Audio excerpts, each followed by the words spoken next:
again for coming. I'm Rodney Jones, community activist, now suspended president of the NAACP. We've been arrested.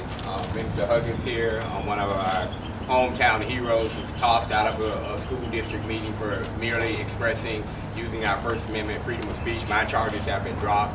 We're going toward litigation with them now. But I, as a person, in support of Mr. Ford and his efforts, and in support of this LMA family and the families in Palmetto, I did file a complaint with the Florida Commission on Ethics against Mayor Shirley Gruber.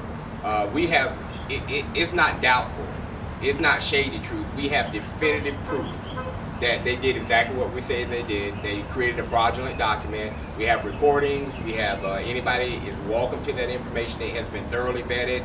Our vetting process is simple. We get the most qualified people available. We have people from other school districts, other counties, former law enforcement, federal investigators that are activists in their personal lives, and everyone who has seen this, it is definitive. We're just amazed that they would do it so shallowly, and I think it speaks to Mr. Hundley's point and Mr. Ford's point that we were black. Traditionally in small towns like this, where this actual municipality and the leadership of this municipality has its roots, I'm 4 generations here, has its roots in white supremacy in the Klan, a research and evidence-based fact. And so we were targeted. They didn't think that we would stand. I guess they didn't think that black people have the intellect to pursue these things, and they were sadly mistaken. And so they buried their evidence in a very shallow grave. 1 page back, and there it is. And that's what we did. And we stand on it because it is truth. Currently, I know, and I don't speak for Mr. Ford, I'm an independent person. I'm actually not a part of the Manatee County, but they are my brothers and sisters for sure. And we fight together, and we have definitive proof. There's no ifs, ands, or buts about it. They just caught. There are issues with not only the 18-19 year of Title I funding, but now that they've dug in, we suggested, because Mr. Hundley had been making complaints about them shorting him in successive years in a deliberate effort to undermine the school. And so when they looked, I think Mr. Hundley filed one of those complaints back in June of last year. To this date, we have not heard back from that complaint. They know us at the Florida Department of Education on a first name basis. We have called up there. We know that the FBI is currently looking in this, the Florida Department of Law Enforcement, the Florida Department of Education, and the U.S. Department of Education. So we've done everything that we can within the parameters of the law. We have presented truth and honesty in every aspect. You will not find one liar on this team, because there is no need to. We just, as Mr. Ford has said, we only seek justice.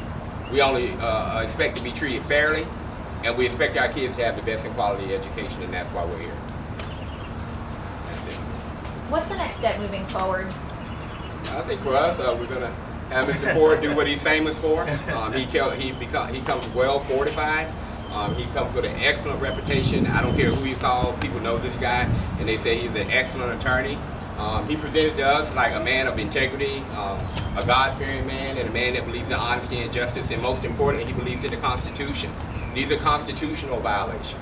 I'm gonna tell you right now, we can find a lot better stuff to do in our time than spend the last 8-9 months. It's been 2.5 years for me tracking this down, working with Ed when they started doing things back when he announced he was going to convergent charter. So this is just one small facet of it. It's everywhere. It's the Title I, it's the water shut-off notice, it's the quality of educators that they put on the students when they took the school over. They replaced well-qualified, certified teachers, qualified teachers with paraprofessionals on core subject matter. That is against the law. So what they did was to do everything, and now the school is falling into disarray. You have huge behavioral problems now, where a kid has since brought a gun to school.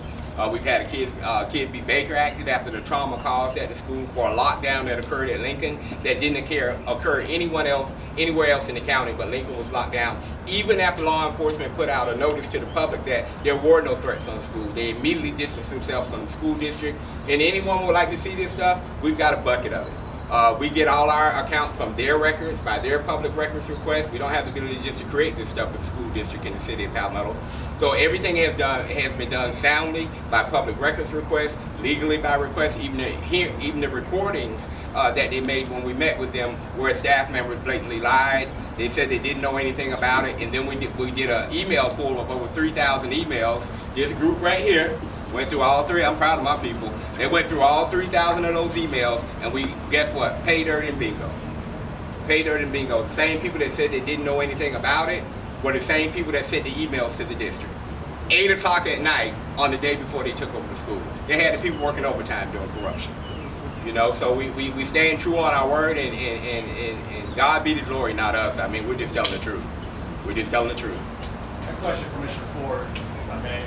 Yes. And I just want to make sure I understand this, because there's a lot of big words in this.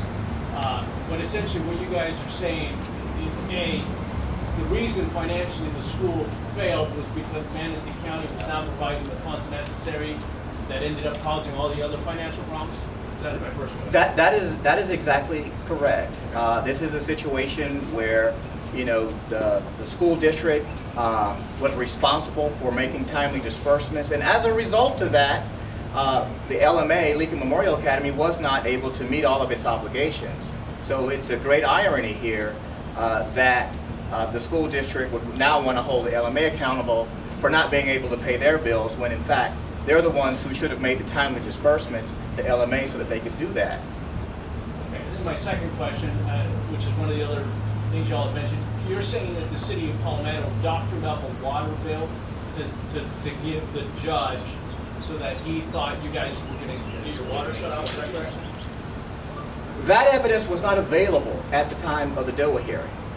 And so that's one of the reasons why a motion to relinquish jurisdiction from the appellate court back down to the DOA so that we can vet that issue. So we're currently looking into those facts, but that's what the evidence shows at this point. Then just my final question. Why do this on a Monday on President's Day? Why not do it tomorrow, for example, when we might be able as journalists to reach out to the city and the school? Right now they're closed. You still can. Well, we have, but they're, I mean, let's be real, they're not going And to this get is, back this, to us. to Mr. Hundley's point, this isn't new news. This has been going on for months. We've sent stuff out widespread. When we send email blasts, there are at least 200-300 people at a time, media outlets. So this isn't new news. This is old news. You guys are just catching on. And maybe we can get some, to Mr. Hundley's point, maybe we can get some equitable journalism, because our local journalistic entity, especially in small towns like these, rural towns that have maybe not the best attitude and behaviors toward black people, they have taken the posture of simply taking whatever the school district tells them, and by 2 o'clock in the afternoon there's an article online, and then everybody picks up on it and perpetuates it without looking at one piece of evidence. Case in point, and then I'm done. Case in point for Mr. Hundley, they accused him of fraud, embezzlement, and theft, and everything else he shouldn't do. He got some money. What we did was, after the smoke blew over, same mode of operation, we went in and asked them, did a public records request of everything they had, every investigation, everything they had that would warrant them going to the press and saying that this man had committed fraud and embezzlement. You know what, they sent me back 2 sentences. They said, we have no such documents, and I can show it to you. The official response from the school district, we have no such documents, and those issues are handled by local law enforcement. And local law enforcement